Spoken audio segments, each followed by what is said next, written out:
트럼프 미국 대통령이 오는 9일 상호 관세 유예 마감 일자를 앞두고 상호 관세 유예 연장을 생각하지 않고 있다고 밝혔습니다. 트럼프 대통령의 금리 인하 압박에 중앙은행인 연방준비제도의 제롬 파월 의장이 관세가 없었다면 금리를 더 인하했을 것이라고 응수했습니다.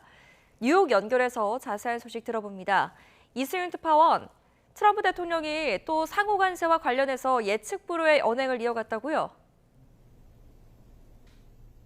네, 그렇습니다. 트럼프 대통령은 상호관세 유예 기간 마감 시한인 7월 9일을 연장하는 걸 고려하지 않고 있다고 밝혔습니다. 트럼프 대통령은 플로리다 여행을 마치고 워싱턴으로 들어오는 이 에어포스 원에서 기자들에게 이같이 말하면서 폭탄 발언을 내놨습니다. 또 우리는 일본과 거래해 왔는데 합의에 도달할 수 있을지 확실하지 않다며 회의적이라고 설명했습니다. 트럼프 대통령은 원래 24%의 상호관세율이 매겨져 있는 일본산 수입품에 대해 30%나 35% 혹은 우리가 정하는 어떤 숫자의 관세율을 부과할 수 있다고 시사했습니다. 이는 월가에서 탔고 트럼프는 언제나 발을 뺀다는 비아냥을 의식한 행보로도 풀이됩니다. 자, 이런 트럼프 대통령에 대해서 파월 의장이 반격에 나섰다고요? 네, 그렇습니다. 트럼프 미국 대통령이 미국의 중앙은행인 연방준비제도에 금리 인하를 연일 압박하는 가운데 제롬 파월 연준 의장이 트럼프의 관세가 금리 인하를 막고 있다고 응수했습니다. 파월 의장은 포르투갈 신트라에서 열린 유럽중앙은행 정책 포럼에서 트럼프 미국 행정부의 관세 정책이 아니었으면 이 기준금리가 현 수준보다 더 낮았을 것이라고 강조했습니다. 파월은 관세가 아니었으면 금리 인하를 더 많이 했을 것으로 보느냐는 질의에 그렇게 생각한다고 답했습니다. 이어 연준이 관세에 과민 반응을 한 건 아니라며 미국 경제가 견조한 상태를 유지하는 이상 기다리면서 관세의 영향을 지켜보는 게 신중한 자세라고 생각한다고 말했습니다. 직접 들어보시죠. We went on hold when we saw the size of the tariffs and essentially all inflation forecasts for the United States went up materially as a consequence of the tariffs.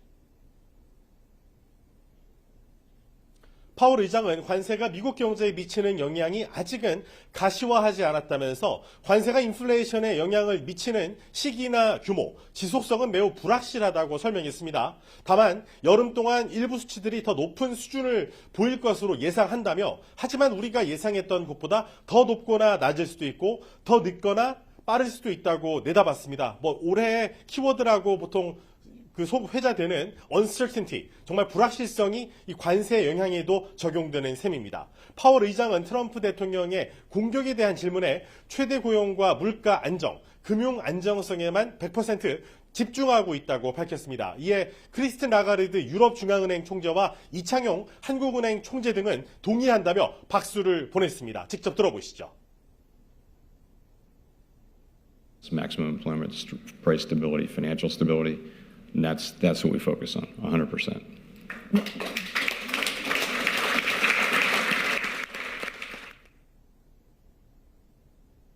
We would do exactly the same thing as our colleague Jay Powell does. The same thing. Yeah. Right? Yes.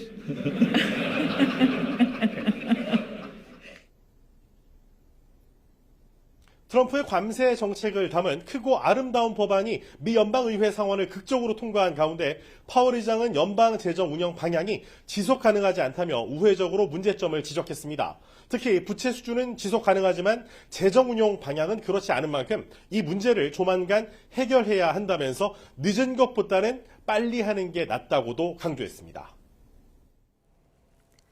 또 전날 S&P 500 지수와 나스닥 지수가 사상 최고치를 경신했는데 오늘 뉴욕 증시 상황은 어떻습니까? 전날 사상 최고치를 기록한 대형주 중심의 S&P 500 지수와 기술주 중심의 나스닥 지수는 일제히 보합권에서 하락세를 보였습니다. 반면 우량주 중심의 다우존스 지수는 소폭 상승했습니다. 이는 미국의 공장 활동이 트럼프 대통령의 관세로 인한 불확실성 때문에 4개월 연속 이 기준선인 50아래를 유지하며 위축 국면을 이어가고 있다는 소식이 전해졌기 때문입니다.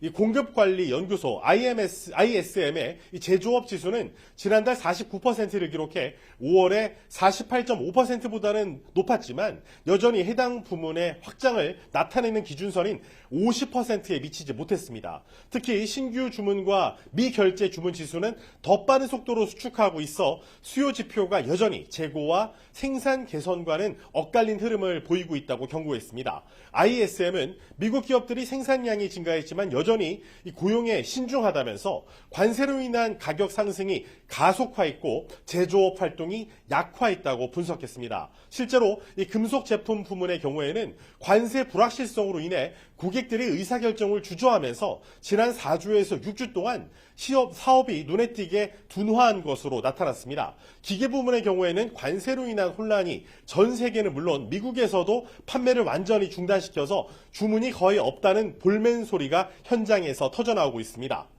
네, 지금까지 뉴욕에서 YTN 이승효입니다.